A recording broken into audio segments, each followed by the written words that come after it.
তারেক রহমান সাহেবের যে পজিটিভ রাজনীতি, আমি চেয়েছি সেটা আমার এলাকায় ইমপ্লিমেন্ট করতে। 3,05,00,000 মতো আমাদের গাছ লাগানো হয়ে গেছে ইতিমধ্যে। সেন্ট মার্টিনের ভিজিট নিয়ে যে প্রজ্ঞাপন আছে, অনেক ক্ষেত্রে দেখা যাচ্ছে অনেকের ব্যক্তিগত আবেগ অনুভূতি থেকে এটাকে করা হয়েছে। কানাডা থেকে নাইগ্রা ওয়াটারফলস দেখছি, আবার টুইন টাওয়ার যেটা ধ্বংস হয়েছে সেটাও দেখছি, বাট এইভাবে আসলে আমার ওইভাবে সুযোগ তৈরি হয়নি। 2300 একরের বেশি জায়গা আমরা এই পর্যন্ত উদ্ধার করেছি এবং সেখানে বনায়ন করা হয়েছে। প্রিয় দর্শক, বাংলা ভিশনের বিশেষ সাক্ষাৎকার অনুষ্ঠানে স্বাগত জানাচ্ছি। আমি নিয়াজ মাখদুম। আজকে আমাদের সাথে অতিথি হিসেবে রয়েছেন পরিবেশ, বন ও জলবায়ু পরিবর্তন বিষয়ক মন্ত্রণালয়ের প্রতিমন্ত্রী লায়ন ডক্টর শেখ ফরিদুল ইসলাম। আজকে আমরা জানব সরকারের 180 দিনে তার মন্ত্রণালয়ে কি অগ্রগতি হয়েছে। শেখ ফরিদুল ইসলাম, আপনি কেমন আছেন? আলহামদুলিল্লাহ ভালো আছি, আপনি ভালো আছেন? আছি আলহামদুলিল্লাহ। শুরুতেই যেই প্রশ্নটা আপনাকে করতে চাই সেটি হলো, প্রধানমন্ত্রী তারেক রহমানের সবচেয়ে বড় কর্মসূচি সারা দেশে 25 কোটি গাছ লাগাবেন। এই যে গাছ লাগানো, এটার অগ্রগতি কি এবং কতটুকু বাস্তবায়ন হয়েছে? দেখুন, আমাদের নির্বাচনী ম্যানিফেস্টো তৈরি করার আগেই আমরা এটা নিয়ে কাজ শুরু করেছিলাম। কারণ যেহেতু এটা হচ্ছে আমাদের বাংলাদেশের জন্য খুবই একটা গুরুত্বপূর্ণ, আমি মনে করি যে পদক্ষেপ। কারণ জলবায়ু পরিবর্তনের শিকার এই দেশটা এখন মারাত্মক হুমকির ভিতর আছে। এখন যে সমাধানটা সেটা হচ্ছে গাছ লাগানোর মধ্য দিয়ে এটার একটা সমাধান আসতে পারে। তো সেই চিন্তা চেতনা থেকে আমরা শুরু করেছি এবং সরকার গঠনের দিন থেকেই শুরু করে আমরা বিভিন্ন পর্যায়ে গাছ লাগাচ্ছি এবং এ পর্যন্ত আমাদের বিভিন্ন মন্ত্রণালয়ে প্রায় 2,80,00,000 মতো গাছ লাগানো হয়েছে। আর পাশাপাশি আমাদের এনজিও যারা করেছে তারাও প্রায় 25 লাখের মতো গাছ লাগিয়েছে। তার মানে আপনার প্রায় 3,05,00,000 মতো আমাদের গাছ লাগানো হয়ে গেছে ইতিমধ্যে। আর এর বাইরেও আমাদের শিক্ষা মন্ত্রণালয় অন চাইল্ড অন ট্রি এই ধরনের একটা প্রকল্পের আওতায় তারা কিছু গাছ লাগিয়েছে, বাট এটাকে আমরা কিন্তু আমাদের যে অ্যাকাউন্টিং আছে সেখানে আনিনি। কারণ আমরা সুনির্দিষ্ট তথ্যপত্র যে কোথায় লাগানো হয়েছে, কিভাবে রক্ষণাবেক্ষণ করা হচ্ছে এভাবে জানি না। ওখানেও প্রায় 2,91,000 মতো গাছ লাগানো হয়েছে। তো সব মিলে গাছ লাগানো অনেক হয়েছে এবং পাশাপাশি অনেক ব্যক্তিগত সংস্থা বা বিভিন্ন ধরনের আমাদের সরকারি সংস্থা তারা লাগিয়েছে। বাট যারা শুধু রিপোর্ট করেছে সুনির্দিষ্ট তথ্যপত্র দিয়ে যে কোথায় লাগানো হয়েছে, কিভাবে লাগানো হয়েছে, বা আমরা প্র্যাকটিক্যালি ভিজিট করেছি যেখানে আমরা পেয়েছি, সেগুলি শুধু কিন্তু আমরা ঢুকেছি। তাতে আমাদের 2,80,00,000 হচ্ছে আমাদের বিভিন্ন মন্ত্রণালয়, আর আপনার এনজিওদের কাছ থেকে আমরা 25 লক্ষর মতো পেয়েছি। তার মধ্যে 3 কোটির উপরে লাগানো হয়েছে। আমাদের আরেকটা পরিকল্পনা আছে গাছ লাগানো নিয়ে, সেটা হচ্ছে যে আমাদের 2 কোটি গাছ আমরা ডিসেম্বর এবং জানুয়ারিতে লাগাবো। এটা হচ্ছে উপকূলে, যেখানে ঝড় জলোচ্ছ্বাস বেশি হয় সেখানে, কারণ শীতের সময়টা উপকূলে বনায়নের জন্য উপযোগী, ওই জন্য আমরা ওই সময়টা বেছে নিয়েছি। আর এখানে আরেকটা জিনিস আপনাকে আমি একটুখানি বলে রাখি, সেটা হচ্ছে যে এটা হলো ম্যানগ্রোভ গাছ হবে, ম্যানগ্রোভ কেওড়া গাছ, একটা পার্টিকুলার গাছ আমরা লাগাবো এবং এটা আমাদের অন্য একটা টার্গেট আছে, এর সঙ্গে কার্বন ক্রেডিট নিয়ে আমরা চিন্তা করব এবং এই গাছটাকে আমরা কার্বন ক্রেডিটের আওতায় এনে আমরা প্রথম গাছ লাগিয়ে কার্বন মার্কেটে ঢুকবো। যার জন্য ওইটা বাদে আপনি বলতে পারেন যে ওটা তো ডিসেম্বর জানুয়ারিতে হবে। সুতরাং আমাদের যে অগ্রগতি, আপনি বলতে পারেন যে আমরা কিন্তু আমাদের যে প্রক্রিয়া সেই অনুযায়ী কিন্তু আমরা পুরোপুরি এগিয়ে আসছি এবং আশা করি আমরা 3 কোটির উপরে, মনে করেন যেটা বললাম যে এনজিও এবং মন্ত্রণালয় সহ বিভিন্ন মন্ত্রণালয় অধিদপ্তর সহ, সেটা কিন্তু আমরা যথেষ্ট সাকসেসফুলি করেছি। তার মানে 6 মাসে 3 কোটি গাছ লাগানো হয়েছে। হ্যাঁ, 3 কোটি গাছ লাগানো হয়েছে। 3 কোটি। আচ্ছা, মানে কোন জেলায় সবচেয়ে বেশি গাছ লাগানো হয়েছে? আমাদের সবচেয়ে বেশি গাছ লাগানো হয়েছে আপনার একক জেলা হিসেবে কক্সবাজারে। ওখানে আমরা প্রায় 40 লাখের উপরে গাছ লাগিয়েছি, শুধু বন বিভাগ। আমরা মন্ত্রণালয়ের অন্যান্য মন্ত্রণালয়ের বাইরে। ঠিক তেমনি আমাদের চিটাগং এ আছে 23,54,000 শুধু বন বিভাগ। আমাদের এইগুলো অ্যাকাউন্টিং এ বেশি আসছে এই জন্য যে এখানে কিছু জায়গা মনে করেন বেদখল ছিল, আমরা দখল নিয়ে এখানে বনায়ন করছি, যার জন্য এই জায়গাটা আমরা বেশি ফোকাস করছি যে যাতে এখানে টিকে থাকে। এবং এরপর আছে টাঙ্গাইল বা অন্যান্য ডিস্ট্রিক্টে এইভাবে লাগানো হয়েছে। তো আমাদের সবচেয়ে বেশি হচ্ছে কক্সবাজারে লাগানো হয়েছে, কারণ কক্সবাজারে প্রচুর পরিমাণে গাছ ধ্বংস হয়েছিল, বিশেষ করে উখিয়ার যে আপনার যে রোহিঙ্গা ক্যাম্প বা আশেপাশে যে জায়গাগুলো, এগুলো মারাত্মক ক্ষতিগ্রস্ত ছিল। আর ওখানে আমরা অনেক জায়গা উদ্ধার করেছি। তো জায়গা উদ্ধার করলে মনে করেন গাছ না লাগালে কিন্তু আবার বেদখল হয়ে যায়। তো এই জন্য আমরা বিশেষ করে আমাদের পাহাড় বা সমতলে যে জায়গাগুলো বেদখল হয়েছিল সেগুলো আমরা উদ্ধার করার সাথে কত শতাংশ উদ্ধার করা হয়েছে? মানে আমরা যা টার্গেট করেছিলাম তার থেকে অনেক বেশি উদ্ধার করতে পেরেছি। আমাদের টার্গেট ছিল যে 6 মাসে আমরা মিনিমাম 2,000 একর জায়গা উদ্ধার করব। আমি 16 আগস্ট পর্যন্ত যে রিপোর্ট পেয়েছি তাতে আমাদের 2,300 একর প্লাস আমরা উদ্ধার করেছি। এটা মনে করেন 7টা ডিস্ট্রিক্টে, আপনার কক্সবাজার, চট্টগ্রামের রাঙ্গামাটি, পার্বত্য চট্টগ্রাম, এদিকে সিলেট, মৌলভীবাজার, টাঙ্গাইল, তারপরে আমাদের ময়মনসিংহ, গাজীপুর, এই সবগুলো জেলাতে আমরা উড়েছি এবং অন্যান্য ডিস্ট্রিক্টও আছে, রাজশাহী বিভাগে কিছু আছে, বাট মেজরিটি হচ্ছে আমাদের চট্টগ্রাম, কক্সবাজার এদিকে আমরা বেশি উদ্ধার করেছি।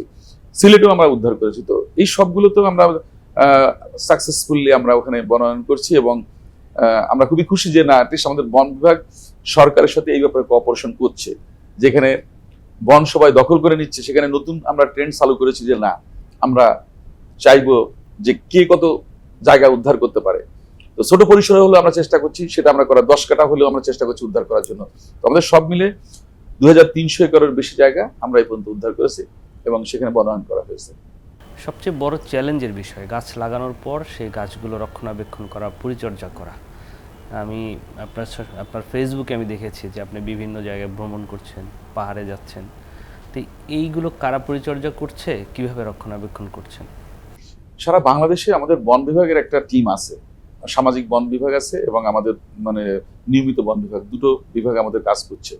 তো আমরা চেষ্টা করছি প্রাথমিক পর্যায়ে আমাদের যে পাহাড় বা সমতলে যে জায়গাগুলো আছে যেখানে বেশি গাছ লাগানো হয়েছে সেখানে আমরা পাহারাদার নিয়োগ করা হয়েছে এবং বনের সেনের জন্য নিজস্ব ফান্ডও আছে এটাকে দেখভাল করার জন্য।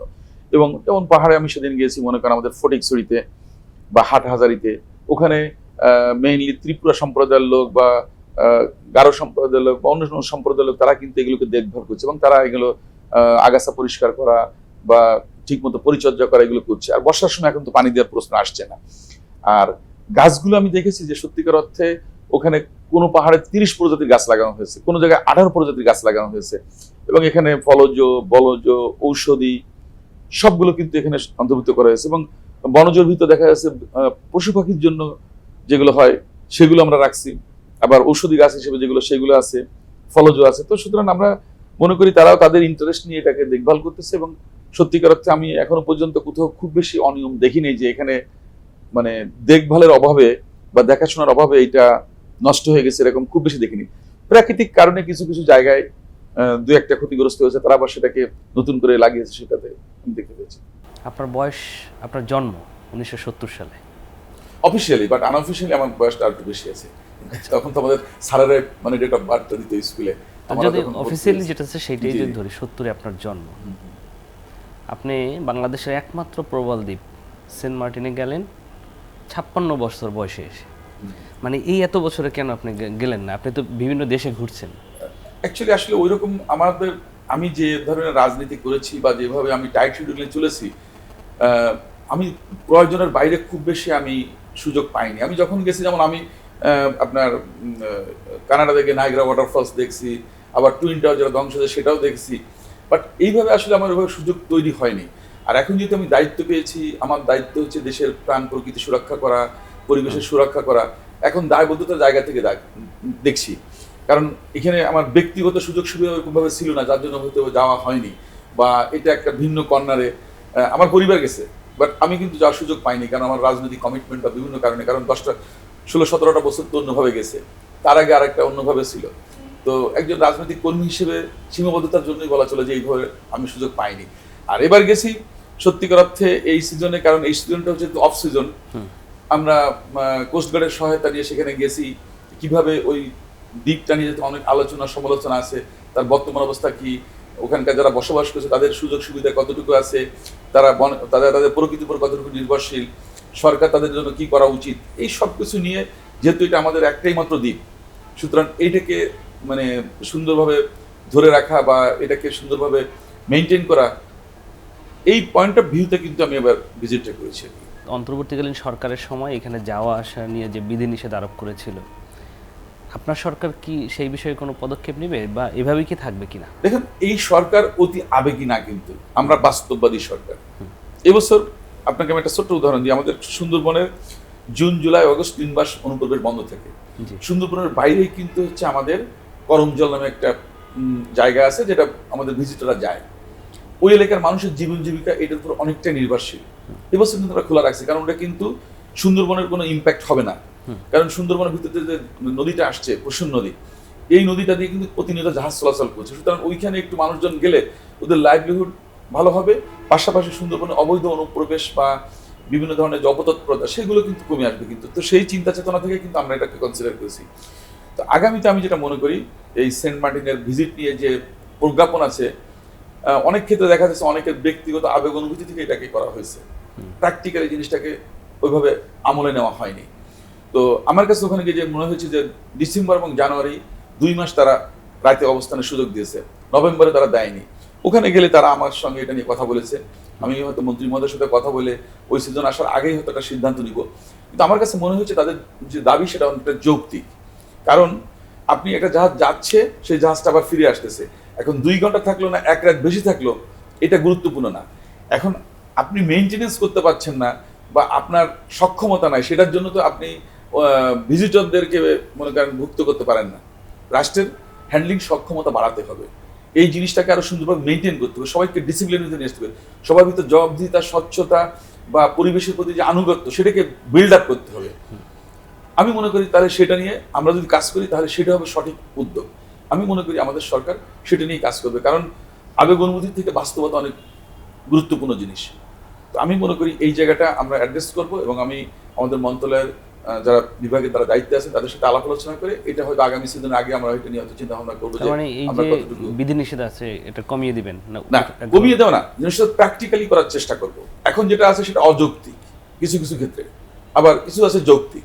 যেটা যৌক্তিক সেটা থাকবে, যেটা অযৌক্তিক সেটাকে আমরা মানে কমিয়ে এনে আমরা চেষ্টা করবো যে না, আসলে ওইখানকার মানুষের তো আসলে 2-3 মাস তারা ইনকাম করে এবং সারা বছর তারা ওইটা দিয়েই চলে, এবং এখানকার পর্যটন শিল্প বা আমাদের ইকো ট্যুরিজম যেটা আছে সেটা নিয়ে তারা চলতেছে। এখন এখানে কিছু আছে যে পেলোড ক্যাপাসিটি, যে ওখানে ওই দিকটা কতটুকু সক্ষমতা আছে বা কতটুকু আমাদের করা উচিত, তো সেইগুলো নিয়ে সংশ্লিষ্ট যারা স্টেক হোল্ডার আছে, ইভেন যারা সাংবাদিক আছে, যারা পরিবেশ কর্মী আছে, সবাইকে নিয়ে বসে আলাপ আলোচনা করে আমরা চেষ্টা করবো একটা যৌক্তিক সমাধান আসার জন্য। এই দ্বীপ নিয়ে নানান ধরনের কথা হয়েছিল যে আমেরিকার সাথে এক ধরনের চুক্তি হয়েছে, সেটার বিষয়ে আসলে এগুলো রাজনৈতিক প্রোপাগান্ডা আমি বলবো, এটার আসলে কোনো ভিত্তি নাই। কারণ আমাদের কিছু হলেই মনে করেন দেখা যাচ্ছে যে আমরা প্রতিবেশী দেশ বা আমেরিকা বিভিন্ন জিনিস নিয়ে আমরা টেনে আনি। আমাদের সার্বভৌমত্ব আমাদেরকে রক্ষা করতে হবে, আমাদের দেশ আমাদেরকে রক্ষা করতে হবে, আমাদের ভূখণ্ডের প্রতি আমাদের আনুগত্য থাকতে হবে। তো আমি মনে করি যে এখানে এই ধরনের প্রশ্ন আসাটা খুবই অবান্তর। আচ্ছা, আরেকটা বিষয় হলো যে সম্প্রতি গাজীপুরের ভাওয়াল বনে যে সিটি কর্পোরেশনের বর্জ্য ব্যবস্থাপনা STS স্থাপনের বিষয়টি বেশ সমালোচনা হয়েছে, আপনার মন্ত্রণালয় এই বিষয়ে কি উদ্যোগ নিয়েছে? এখন এটি নিয়ে দেখেন কিছু আদালতে মামলা আছে, সেটা চলছে। আমাদের মন্ত্রণালয় এটা নিয়ে মনে করেন মাননীয় মন্ত্রী মহোদয় ইতিমধ্যে স্থানীয় সরকার মন্ত্রী মহোদয়ের সাথে বসছেন, এটা নিয়ে কথা বলছেন, এবং আমরা চেষ্টা করছি যে এটাকে একটা, যেহেতু যারা কাজ করছে তারাও সরকারের মানুষ, আমরা যারা কাজ করছি তারাও সরকারের মানুষ, আমরা মনে করি যে এই জিনিসটাকে একটা সমন্বয় করে সুন্দরভাবে এটাকে সমাধান আসার জন্য, যৌক্তিক সমাধান আসার জন্য। তবে আমাদের প্রাণ প্রকৃতি সুরক্ষা প্রথমত আমাদের করতে হবে, দ্বিতীয়ত কারণ অনেক কিছু বিকল্প আছে কিন্তু বনের কোনো বিকল্প নাই, বা আমাদের প্রাকৃতিক যে সম্পদগুলো আছে বিকল্প নাই, আমাদের সেন্ট মার্টিনের কোনো বিকল্প নাই, সুন্দরবনের কোনো বিকল্প নাই। তো যেগুলো জায়গায় এরকম সেন্সিটিভ বা বনের যে অভয়ারণ্য সেগুলো সুরক্ষা করা, সেগুলোর জন্য আমরা অত্যন্ত আন্তরিক। তো আমরা চেষ্টা করবো সব পক্ষের সাথে আলাপ আলোচনা করে একটা সমাধান আসার জন্য, কিন্তু এটা নিয়ে এখনো কোনো সমাধান হয়নি। তো এটা নিয়ে আমি নতুন করে আর কোনো মন্তব্য করতে চাচ্ছি না। আপনি আমাকে একবার বলেছিলেন যে সাভারের বলিয়ারপুরে যে ময়লার ভাগার, সেইখান থেকে বিদ্যুৎ উৎপাদনের প্রক্রিয়া আপনারা যাচ্ছেন, সেইটার অগ্রগতি কতটুকু? এটা হচ্ছে আমিনবাজার যে ল্যান্ডফিল যেটা, সেটা নিয়ে কথা বলেছিলাম। দেখুন, আমি গতকাল জাহাঙ্গীরনগর বিশ্ববিদ্যালয়ে গেছিলাম একটা অনুষ্ঠানে, যাওয়ার পথে দেখলাম এটা খুবই একটা মানে স্বস্তির জায়গা। যে মাননীয় প্রধানমন্ত্রী মাঝে মানিকগঞ্জ ভিজিট গেছিলেন, যার সময় দেখছেন যে মানিকগঞ্জ যাওয়ার পথে হাতের বামে এই যে গাবতলী যে ব্রিজটা, ওটা পার হওয়ার পর থেকে শুরু করে প্রায় বলা চলে যে আমাদের ওই যে ল্যান্ডফিল পর্যন্ত যে জায়গাগুলো আছে 1-2 কিলোমিটার হবে যদি কম করে হয়, পুরোটাই কিন্তু ডাম্পিং করা ছিল ময়লা দিয়ে, যে কেউ ইচ্ছে ওখানে ফেলতেছিল। গতকাল আমি ওখানে কোনো ময়লা দেখিনি, গতকাল দেখছি ওখানে কিছু প্ল্যান্টেশন করা হয়েছে এবং চমৎকারভাবে মেনটেন্স করা হচ্ছে, এবং ওইটাকে একটা ফেন্সিং আওতায় নিয়ে ওইটাকে সুন্দরভাবে সুরক্ষা করা হচ্ছে। এখন আগে আমরা মনে করতাম এটা সম্ভব না, কিন্তু আপনি যদি একটা সুন্দর কাজ করেন ওইখানকার মানুষও কিন্তু এগিয়ে আসবে, সব মানুষ চায় একটা সুন্দর পরিবেশ। তো আমি মনে করি এটা একটা জায়গা। তো আমাদের এইটি নিয়ে অনেক ধরনের সমস্যা ছিল, বিশেষ করে ল্যান্ডফিলের যে বিদ্যুৎ উৎপাদন নিয়ে। সেটা হচ্ছে যে আমাদের 2021 সালের কঠিন বর্জ্য ব্যবস্থাপনা, 2022 সালের বায়ু দূষণ বিধিমালা, এই অ্যাক্টের কারণে এটা কিন্তু এতদিন আটকে ছিল। আমরা গত এপ্রিল মাসে এই জিনিসটা নিয়ে আলোচনা করি প্রথমে, এবং আমি ব্যক্তিগতভাবে 22 এপ্রিল আমি ল্যান্ডফিলটা ভিজিট করি, করার পরে আমি মাননীয় প্রধানমন্ত্রীর দপ্তরে এই জিনিসটাকে আমি ইনফর্ম করি। তখন ওনার গাইডলাইন অনুযায়ী আমরা 2 দিনের ভিতরে এটাকে ওকে করছি। কারণ এখানে আপনি আমাদের একটা জিনিস হচ্ছে কি, এখানে সমস্যাটা ছিল হচ্ছে আমাদের যে বর্জ্যটা পোড়ানো হবে, ইনসিনারেশন হবে, ওইটার তাপমাত্রা নিয়ে আর কি 850 ডিগ্রি নাকি 1000 ডিগ্রি। তো ওইখানে কিন্তু 1000 ডিগ্রি নিয়ে কিন্তু একটা ব্যাপার আসছিল। কিন্তু আমাদের যেহেতু কিচেন বর্জ্য আমরা এখানে ব্যবহার করছি, তো সুতরাং এখানে কিন্তু আমরা এই জিনিসটা মনে করি যে এখানে 1000 ডিগ্রিতে কিন্তু আমাদের লাগতেছে না, এখানে 150 ডিগ্রি যথেষ্ট। কারণ মূলত এখানে হবে হচ্ছে আমাদের রান্নাঘর থেকে যে বর্জ্যগুলো আছে সেইগুলো। তো সেটাই আমরা সিদ্ধান্ত নিয়ে পরে এটাকে আমরা ওকে করে দিয়েছি এবং আশা করা যাচ্ছে যে আগামী 2 বছরের ভিতরে এটা হয়তো প্রোডাকশনে চলে আসবে ফুল প্লেজে। 1.5 বছরের মাথায় হয়তো একটা অংশ আসবে, কারণ এখানে 4টা বার্নার হবে, একটা থেকে 750 করে আপনার এখানে বার্ন করা হবে আর কি। তাতে 4টা মিলে হবে হচ্ছে 3000 আর কি আপনার টন। তো আশা করা যাচ্ছে যে 2028 সালের মাঝামাঝি এটা আমাকে পুরোপুরি মানে এখান থেকে তাহলে কত মেগাওয়াট বিদ্যুৎ? এটা 42.5 মেগাওয়াট এখনো পর্যন্ত যেটা আমাদের আলোচনা আছে। হয়তো কিছু বাড়তে পারে, কারণ আমাদের এখানে প্রায় 4000 টনের মতো আমাদের এখন ওয়েস্ট আসতেছে ল্যান্ডফিলে। আমরা 3000 টন নিয়ে কাজ করছি, মানে এগ্রিমেন্টে ছিল 3000 টনের। সো তারা যদি সক্ষমতা বাড়াতে পারে তাহলে এখানে আরো বেশি বিদ্যুৎ আসবে বলে আমি মনে করি। উনি একটা দৃষ্টান্ত স্থাপন করেছেন যে আমরাও পারি, মানে এটা তো সবাই মনে করেছিল এটা অসম্ভব, কারণ মানুষ মনে এটা মানবে না। কিন্তু উনি যখনই উদ্যোগটা নিয়েছেন তখন সফলভাবে এটা করতে পেরেছেন। তো আমরা যদি সচেতন হই, আমি মনে করি যে মানুষকে যদি সচেতন করা যায়, সবাই চায় তার পরিবেশটা ভালো থাকুক। এখন এক জায়গায় ময়লা থাকে, সেখানে আমরা একটা ময়লা ফেলি, কিন্তু একটা পরিষ্কার জায়গায় ময়লা ফেলতে হলে কিন্তু চিন্তা করি, আপনি এখানে এসে টিস্যু ফেলবেন না কিন্তু, কারণ দেখবেন যে কোথায় ডাস্টবিন আছে, কারণ কেউ এখানে ফেলছে না। কিন্তু রাস্তায় যেখানে ময়লা আছে সেখানে কিন্তু যাওয়ার সময় আরেকজন একটা ময়লা থ্রো করে যাচ্ছে। সো আমরা যদি এটাকে যদি ওই ধারাটা চালু করতে পারি, তাহলে আমি মনে করি যে এখানে খুবই সহজে আমরা এটাকে মেনটেন্স করতে পারবো। কারণ বর্জ্য ব্যবস্থাপনা আমাদের জন্য সব থেকে বড় ঝুঁকির বিষয়। এবং কিছু কিছু জায়গা আছে, যেমন কিছুক্ষণ আগে আমি এখানে আমাদের স্থানীয় সরকার বিভাগের একজন যুগ্ম সচিবকে আমার সাথে কথা বলতেছিলাম যে কক্সবাজারে আমাদের একটা প্রজেক্ট করেছে ওখানে, যেটা হচ্ছে সিঙ্গেল ইউজ পলিথিন বা প্লাস্টিক দিয়ে, মানে চিপস টিপস এগুলো প্লাস্টিক দিয়ে তারা ওখানে একটা বাই প্রোডাক্ট করতেছে এবং কাঠ বানাচ্ছে, বিভিন্ন ধরনের টাইলস বানাচ্ছে বা অন্যান্য কিছু করছে এবং চমৎকার। এবং কক্সবাজারের মতো এরকম একটা পর্যটন নগরীতে যদি মানে কন্টিনিউ করা যায়, আমি মনে করি কক্সবাজার কিছুদিন পরে আর ওরকম যত্রতত্র পলিথিন বা প্লাস্টিক থাকবে না, এটা সিস্টেমে চলে আসবে এবং সিটি কর্পোরেশন দেখা যাবে এটাকে সঠিকভাবে ডিসপোজালও করতে পারবে। আপনি নির্বাচিত হয়েছেন রামপাল থেকে। রামপালে কয়লা বিদ্যুৎ তাপবিদ্যুৎ আছে, এই কেন্দ্রটি আছে, এটা নিয়ে বেশ সমালোচনা হয়েছে, দূষণ সৃষ্টি হয়েছে। আপনি তো এখন মন্ত্রী, পরিবেশ মন্ত্রণালয়ের প্রতিমন্ত্রী, আপনার মন্ত্রণালয় বা আপনার সরকার এইটা বন্ধ বা এটা নিয়ে কোনো কাজ করছে কিনা? দেখুন, একটা ইনভেস্টমেন্ট হয়ে গেছে। আমি ব্যক্তিগতভাবে রামপাল পাওয়ার প্ল্যান্টের বিপক্ষে আমি এখানে কাজ করেছি, আন্দোলন করেছি, যার কারণে এখানে 2640 মেগাওয়াটের কথা ছিল, সেটাকে এখন 1320 মেগাওয়াটে এটাকে সীমাবদ্ধ রাখা সম্ভব হয়েছে। তৎকালীন সরকার প্রধানকে সেটা করতে বাধ্য করা হয়েছিল। তো একটা পেলোড ক্যাপাসিটি আছে এখানে, যে আপনার কত টন যাচ্ছে বা কিভাবে এটা উৎপাদন হচ্ছে। তো প্রথমত আমরা এটাকে বাড়াতে দেয়নি, এটা হচ্ছে আমাদের একটা সফলতা আমাদের আন্দোলনের। আর বর্তমান সরকার যেহেতু এখন একটা নতুন পর্যায়ে আসছে, একটা সরকার একটা এগ্রিমেন্ট করে গেছে, সুতরাং এইটি নিয়ে কিন্তু তারা ভাবছে যে এটা কিভাবে আমরা মানে এটাকে পরিচালনা করব বা কিভাবে করতে পারি। কারণ আপনার নিশ্চয়ই খেয়াল আছে 2016-17 সালের দিকে এসে এই সরকার কিন্তু হঠাৎ করে সিদ্ধান্ত নিল যে আমরা কোল থেকে 60% বিদ্যুৎ উৎপাদন করব, মানে কয়লা থেকে। এবং সেইভাবে তারা কিন্তু পায়রা, মাতারবাড়ি সহ বিভিন্ন জায়গায় এটা তারা করে ফেলছে, জমি অধিগ্রহণ হয়েছে, একটা ইনভেস্টমেন্ট হয়ে গেছে। তখন আমাদের এখন যেহেতু একটা সার্টেন সময় পর্যন্ত না গেলে আমাদের যে ইনভেস্টমেন্ট সেটা আসবে না। আর পাশাপাশি আরেকটা জিনিস কি, এখানে কয়লা যেটা কোয়ালিটি সেটা গুরুত্বপূর্ণ, সব থেকে বেশি গুরুত্বপূর্ণ কয়লার কোয়ালিটি। তো আমরা এখানে কিন্তু ইন্দোনেশিয়ার থেকে যে পিট কয়লা সেটা কিন্তু আনা হচ্ছে এখন। আমাদের আগের সরকারের প্ল্যান ছিল বা যারা করছে তাদের হয়তো প্ল্যান ছিল ভারত থেকে তারা কয়লা আনবে, এই জন্য কিন্তু রামপালের সাথে তারা কিন্তু রেল লাইনও তৈরি করেছিল কিন্তু। বাট আমরা কিন্তু এটাকে অ্যালাউ করিনি, কারণ ওইটা আনলে পরিবেশের দূষণ মারাত্মকভাবে হবে। তো যার জন্য আমরা কিন্তু ইতিমধ্যে এইগুলো মনিটরিং করছি এবং ধোঁয়াটা আমরা দেখছি যে কালো ধোঁয়া বেরোচ্ছে না সাদা ধোঁয়া বেরোচ্ছে। কারণ কালো ধোঁয়া বেরোলে বুঝতে হবে যে এখানে দূষণের পরিমাণ বাড়তেছে। তো এখানে আমরা আবার অনলাইনে ট্র্যাকিংয়ের জন্য আমাদের ডিপার্টমেন্ট অফ এনভায়রনমেন্ট এখান থেকে মনিটরিং করছি। এবং শুধু এটা না, প্রত্যেকটা কয়লা বিদ্যুতের ক্ষেত্রে আমরা অলরেডি মন্ত্রণালয় থেকে ইনস্ট্রাকশন দিচ্ছি যে প্রত্যেকটাকে অনলাইনে ট্র্যাকিং করতে হবে, যারা কতটুকু এয়ারে দূষণ করছে, মাটিতে দূষণ করছে এবং তাদের মানে মেইনটেনেন্সটা কীভাবে হচ্ছে। তো এখন আমাদের এইটাকে একটা মানে ড্যামেজটাকে মিনিমাইজ করতে হবে, কারণ কয়লা বিদ্যুৎ মানেই আপনার একটা দূষণ, যে কোনো বিদ্যুৎ উৎপাদন মানেই আপনার একটা দূষণ। আর দূষণটাকে আপনাকে মিনিমাইজ করাটা হচ্ছে মূল জায়গা। এখানে কিন্তু বন্ধ করা সলিউশন না, কারণ আমরা বন্ধ করে বিকল্প কোনো সলিউশন আমরা পাইনি। আমাদের মাত্র একটা উইন্ডমিল এখন চালু আছে কক্সবাজার, আমি দেখে আসছি 60 মেগাওয়াটের মতো সেখানে উৎপাদন হচ্ছে, মাঝে মাঝে 50-55 এরকমও হচ্ছে। তো দ্যাটস এ গুড ইনিশিয়েটিভ, এবং এটা কিন্তু একটা সাস্টেনেবল ডেভেলপমেন্ট। তো আমরা চেষ্টা করছি এখন আমাদের রিনিউয়েবল নিয়ে কাজ করার জন্য। রামপালের যে বাকি জায়গাটা আছে সেখানে আমরা বিদ্যুৎ কেন্দ্র করছি না, কিন্তু আমরা এখন ওখানে 442 মেগাওয়াটের একটা মানে সোলার এনার্জি নিয়ে কাজ করছি, এবং সেটা নিয়ে দরপত্র আমাদের বিদ্যুৎ বিভাগ এটা নিয়ে কাজ করছে। তো আমরা চেষ্টা করছি আগামীতে আমাদের সাস্টেনেবল ডেভেলপমেন্টের জন্য নবায়নযোগ্য জ্বালানি কিভাবে আরো প্রমোট করা যায়, সে সোলার হোক, এয়ার হোক, বা আমাদের বায়োমাস, এইগুলো নিয়ে কিন্তু আমরা কিন্তু চিন্তা ভাবনা করছি। যেমন মনে করেন ল্যান্ডফিল, আমরা অলরেডি আমিনবাজারে একটা 42.5 মেগাওয়াটের আমরা একটা টার্গেট নিয়ে কাজ করছি। এখানে আমাদের এই মাতুইলে যেটা আছে সেখানেও কিন্তু আমরা গ্যাস বানাই, সেখান থেকেও কিন্তু আমরা বিদ্যুৎ বানাতে পারবো। আমরা চেষ্টা করছি আমাদের অন্য অন্য যে জেলাগুলো আছে বা বিভাগের শহরগুলো আছে সেখানেও আমাদের এই প্রযুক্তিগুলো দিয়ে কিছু বিদ্যুৎ উৎপাদন করার জন্য। তো সরকার চাচ্ছে একটা কিন্তু সাস্টেনেবল ডেভেলপমেন্ট, এবং সেটার লক্ষ্যকে কিন্তু আমরা সেভাবে ডিজাইনও করছি। এবং আগামীতে হয়তো আমাদের সরকার থেকে ব্রিফিং করা হবে আগামী 5 বছরে আমাদের বিদ্যুৎ উৎপাদন কিভাবে করব, আমাদের টার্গেট কিভাবে আছে, আমরা কয়লায় কতটুকু রাখবো, রিনিউয়েবলে কতটুকু রাখবো, আমাদের গ্যাসে কতটুকু হবে, কারণ সবকিছু নিয়ে একটা ম্যাপিং করা হয়েছে।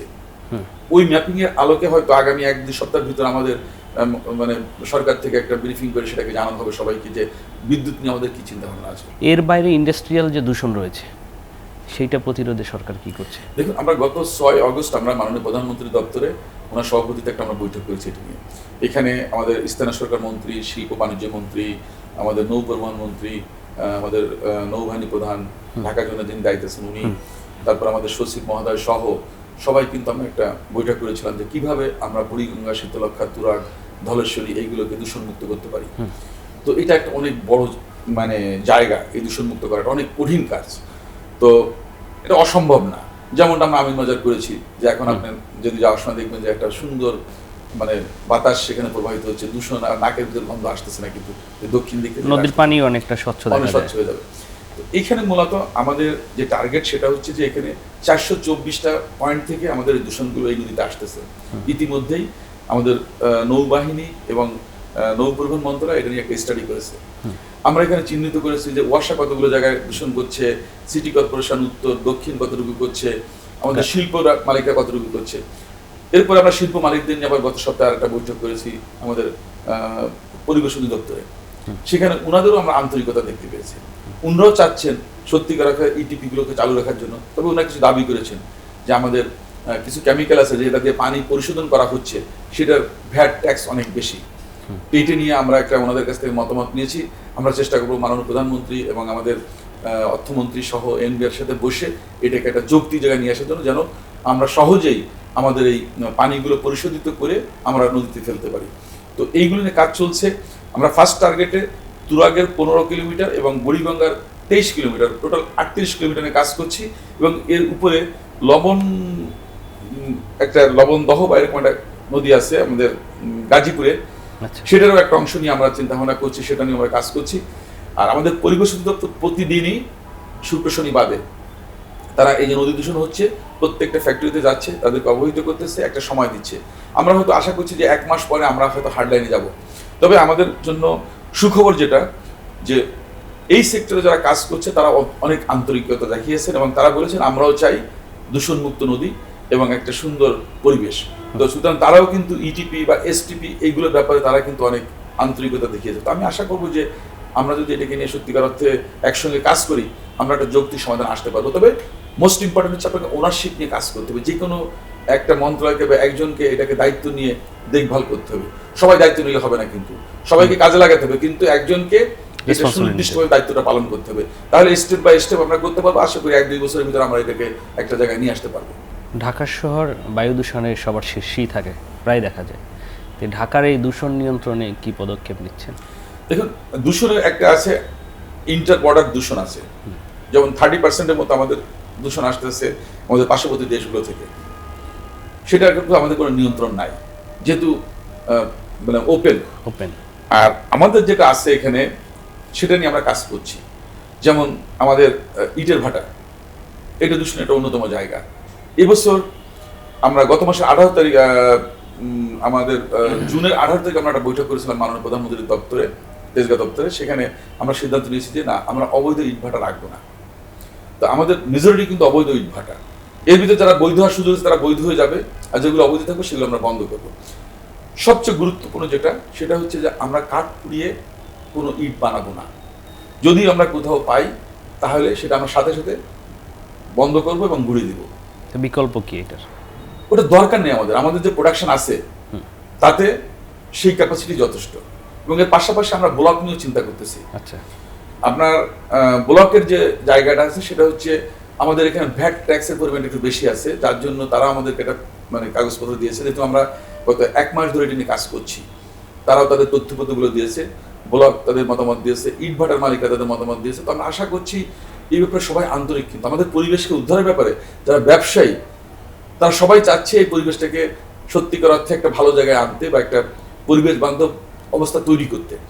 তো আমরা আশাবাদী যদি আমরা এই ভ্যাট ট্যাক্স এইগুলোকে যদি অ্যাডজাস্ট করতে পারি তাহলে আমরা আস্তে আস্তে ব্লকের দিকেও কিন্তু আমাদের শিল্পটাকে আমরা আগায় নিতে পারবো। ইট হয়তো থাকবে, অটোবেরিক একটা নির্দিষ্ট পরিমাণ দূষণ হবে, কিন্তু এখন যে 80% 90% দূষণ হচ্ছে কাঠ পুড়িয়ে, সেটা কিন্তু থাকতেছে না। কিন্তু তখন কিন্তু আমরা কিন্তু এটা থেকে একটা অবস্থানে আসতে পারবো। আর যেহেতু আমাদের যে সক্ষমতা সেটা অনেক বেশি, সুতরাং আমি আশাবাদী যে যদি আমরা উদ্যোগ নিই তাহলে এইটি নিয়ে কোনো ম্যাল প্র্যাকটিস করে, যেগুলো ইতিপূর্বে হয়েছে যে অনেক ক্ষেত্রে বিভিন্ন দপ্তর টাকা নিয়ে এগুলো করেছে, তারা সেই সুযোগটা কিন্তু আর পাবে না যদি আমাদের সুনির্দিষ্ট গাইডলাইন থাকে। কারণ গাইডলাইনের বাইরে আমরা কোনো মানে কাউকে কোনো ছাড় দেবো না, সেটা হচ্ছে আমাদের একদম পরিষ্কার নির্দেশনা। রাজনীতি করেছেন দীর্ঘদিন, এমপি হয়েছেন, এরপরে মন্ত্রিসভায় জায়গা পেয়েছেন।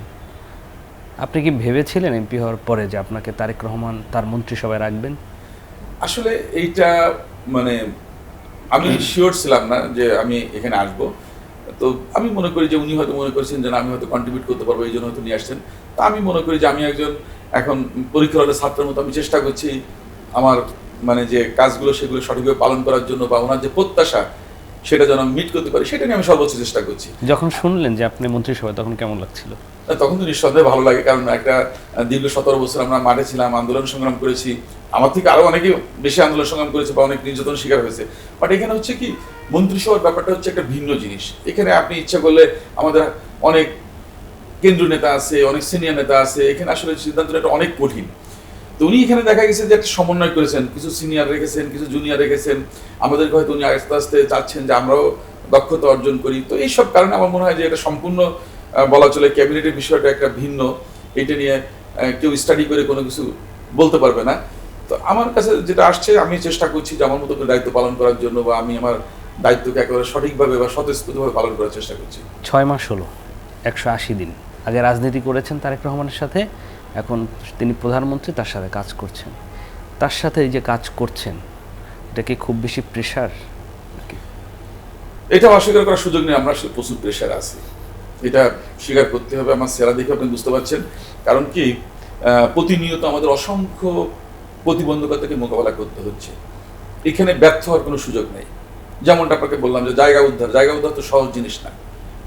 আমাদের এই যে পরিবেশ নিয়ে যে কাজ করছি, গাছ লাগানো নিয়ে, এখন আপনারা হয়তো গাছ লাগানো নিয়ে সংবাদ অনেক কম পাচ্ছেন। কারণ কি, এখানে কোনো দুর্নীতি হচ্ছে না, দুর্নীতি করার কোনো সুযোগ নাই। আমরা এবার কোনো বাজেট রাখিনি, শুধুমাত্র 2 কোটি যে কেওড়া গাছ, ওইটি নিয়ে আমাদের একটা বাজেট আছে, সেটা একটা প্রক্রিয়ার মধ্য দিয়ে আসতেছে এবং সেটা খুবই মানে যৌক্তিকভাবে করা হয়েছে। আমরা চাই সত্যিকার অর্থে যে কাজগুলো সেটা সঠিকভাবে করতে, যার জন্য আমাদের একটু প্রতিবন্ধকতা বা প্রেশার অনেক বেশি। কারণ মানুষ তো পরিবর্তন হয়নি। 5 তারিখের আগে যারা দেশে মানুষ ছিল এখনো তারা আছে।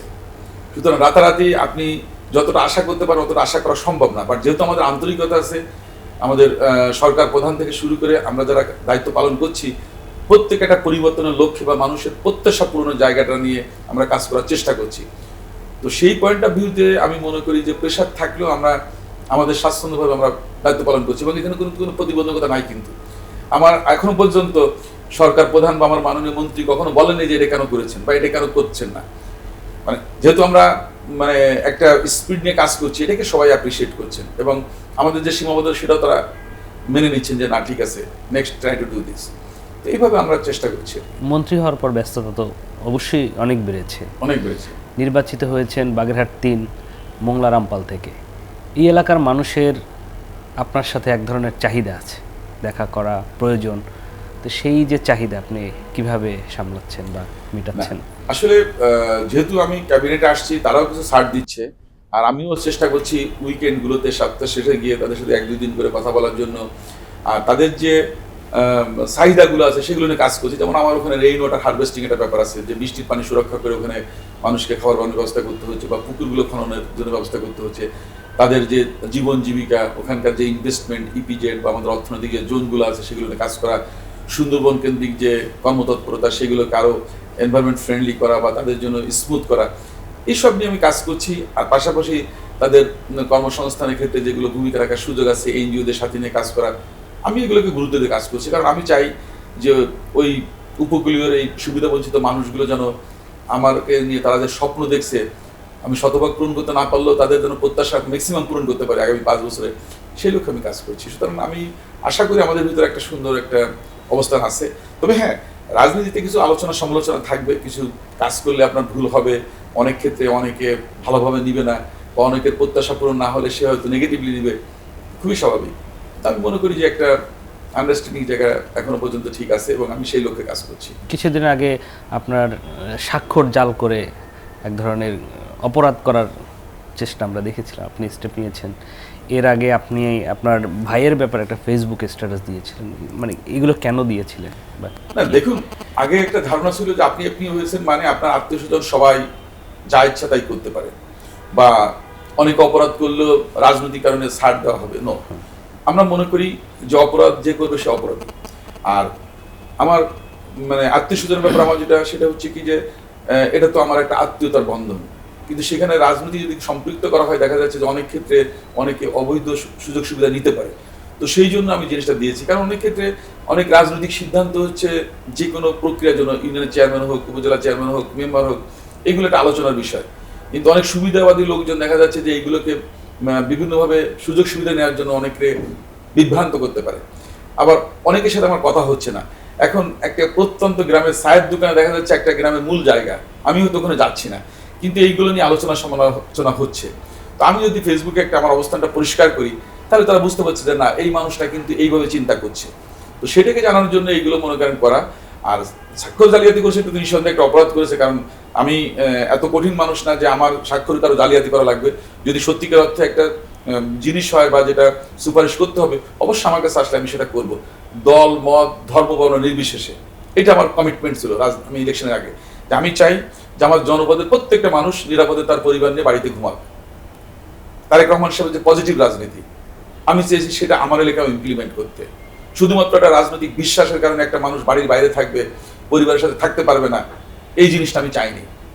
হয়তো কিছু সীমাবদ্ধতা আছে, কারণ আমি যেটা আপনাকে একটু আগে বললাম যে এখানকার মানুষগুলো তো ঠিকই রয়ে গেছে, হয়তো একটা ট্রেন্ড পরিবর্তন হয়েছে, ধারা পরিবর্তন হয়েছে, কিন্তু আমাদের যে চিন্তা চেতনার জগতে ওরকম পরিবর্তন আনতে পারিনি। হয়তো একটা পর্যায়ে গেলে আসবে, যখন আমরা দেখবে যে না, আমরা সকলকে সমানভাবে মূল্যায়ন করছি, বা তাদের ভিতর মেধা আছে তাদেরকে কাজে লাগাচ্ছি, বা দেশটাকে গঠনের ক্ষেত্রে সবাইকে লাগাচ্ছি, তখন হয়তো অনেকের ভিতর যে ভুল ভ্রান্তি আছে এগুলোর থেকে চলে আসবে।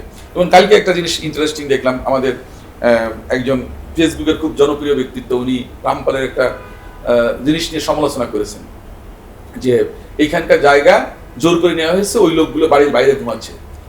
আমি দায়িত্ব নিয়ে বলতে পারি যে আমার নজরে যদি কোনো আসে যে একটা লোক বাড়ির বাইরে আসে বা কোনো সমস্যা আছে, আমি তাকে পাশে দাঁড়াচ্ছি, সে আমার দলের হোক, বাইরের হোক, আর যে দলেরই হোক না কেন। সুতরাং এই জিনিসটা কিন্তু বিভ্রান্তি ছড়াচ্ছেন। কিন্তু এখানে কিন্তু জায়গা কিনে তারা হসপিটালটা করছে, এবং একটা বাইরের ফান্ড নিয়ে এসে তারা করেছে, এবং একটা ক্যান্সার হসপিটাল এবং ক্যান্সার গবেষণা করা হচ্ছে এখানে। এত সুন্দর একটা প্রজেক্টকে দেখা গেল যে শুধুমাত্র একজনের আবেগ অনুভূতির কারণে বিভ্রান্ত করার চেষ্টা করছে। কিন্তু এখানে কিন্তু সাথে সাথে আমি কমেন্টস করছি কিন্তু যে এই ধরনের কোনো ঘটনা গত 6 মাস আমার কাছে আসেনি। সে বলছে যে এমপি এবং ডিসি সাহেবের পাশ ঘুরতে ঘুরতে তারা হয়রান হয়ে তারা কিছু করে নেই। আমি তখন লিখেছি যে এখানে আজ পর্যন্ত কেউ আমার কাছে আসেনি, বা আমি জানিও না। পরে আমি খোঁজ নিয়ে জানতে পারলাম যে এই জায়গাটা 13-14 সালের দিকে অধিগ্রহণ করা হয়েছে, এবং এখানে কিনে নেওয়া হয়েছে, জায়গাটা কিনে তারা এটা করেছে। অথচ এখানে বলা হচ্ছে যে 22টা পরিবারকে উচ্ছেদ করা হয়েছে, এই সেই নানান কিচ্ছা কাহিনী। এখানে কোনো পরিবারও ছিল না, এটা ছিল একটা চিংড়ির ঘের। কিছু লোক দান করেছে, যারা মানে সমাজে বিত্তবান মানুষ, তারা দান করেছে, আর কিছু লোক বিক্রি করছে। তো এইটা নিয়ে একটা নেগেটিভ নিউজ তৈরি হয়েছে, এবং যেটা নিয়ে দেখলাম যে অনেক কমেন্টস আসতেছে, কারণ আপনারা যাকে চিনেন ফেসবুকে খুব শক্তিশালী একজন মানে মানে লোক, উনি এটা পোস্ট করেছেন বাইরে থেকে। তো যাই হোক, তো এখন আমাদের এগুলো ফেস করতে হচ্ছে। তো আমি মনে করি যে যেহেতু আমার ভিতর কোনো ওই ধরনের কোনো সীমাবদ্ধতা নাই, আমি কোথাও কথা বলতে বা কোথাও কোনো ব্যাপারে আমি মন্তব্য করতে বা আমার অ্যাকশন নিতে কোনো সমস্যা নেই। সবশেষ প্রশ্ন, মন্ত্রণালয় পূর্ণমন্ত্রী থাকে, প্রতিমন্ত্রী থাকে, দুজনের সমন্বয় খুবই জরুরি কাজ করার ক্ষেত্রে। বিভিন্ন মন্ত্রণালয়ে সমন্বয়হীনতারও কথা শোনা যাচ্ছে। আপনার মন্ত্রণালয়ে একজন পূর্ণমন্ত্রী আছেন, প্রাজ্ঞ রাজনীতিবিদ তিনি, আপনাদের সমন্বয় কেমন? আমাদের যে চমৎকার সমন্বয় আছে, উনি আমাকে যখন যে অ্যাসাইনমেন্ট দিচ্ছে সেটা আমি পালন করছি, উনি যখন মনে করছেন যে আমাকে কোথাও ইনভলভ করতে হবে আমি সেখানে ইনভলভ হচ্ছি। আর পাশাপাশি উনি আমাকে বলছেন যে ভাই আপনি একটু সব জায়গায় ঘুরে ঘুরে দেখেন কোথায় গাছ লাগাইছে, কি অবস্থা আছে, কিছু সমস্যা আছে কিনা, বা আপনি এখানে যান। উনি অত্যন্ত বলা চলে যে উনি পিতৃতুল্য মানুষ, অনেক সিনিয়র মানুষ, এবং এবিসির সভাপতি ছিলেন। এদেশের বলা চলে কৃষিতে ওনার অনেক বড় ভূমিকা আছে, ওনার মেধা মনন অনেক বেশি। আমি মনে করি যে উনি অনেক যোগ্য মানুষ। তো সেই হিসেবে আমি ওনার সাথে কাজ করে স্বাচ্ছন্দ্য বোধ করছি। উনি আমাদেরকে গাইড দিচ্ছেন, যদি আমরা কোথাও কোনো ভুল ত্রুটি হয় সেগুলো উনি ধরানোর চেষ্টা করছেন বা আমাদের সবাইকে এনে বসছেন। তা আমাদের ভিতরে এরকম কোনো ইস্যু নাই। সোফার আমরা একটা ভালো হারমোনি নিয়ে কাজ করছি। লায়ন শেখ ফরিদুল ইসলাম, আপনাকে অসংখ্য ধন্যবাদ বাংলা ভিশনকে সময় দেওয়ার জন্য। আপনাকে ধন্যবাদ, এবং যারা দর্শক শ্রোতা দিচ্ছেন তাদেরকেও ধন্যবাদ যে সময় করে আমার এই কথাগুলো শোনার জন্য, এবং আপনারা যেখানে আসছেন সেজন্য অনেক অনেক ধন্যবাদ আপনাদেরকে। প্রিয় দর্শক, আজ এ পর্যন্তই। আগামীতে আরও নতুন কোনো অতিথি নিয়ে আবার আসবো। সে পর্যন্ত ভালো থাকুন, সুস্থ থাকুন। আল্লাহ হাফেজ।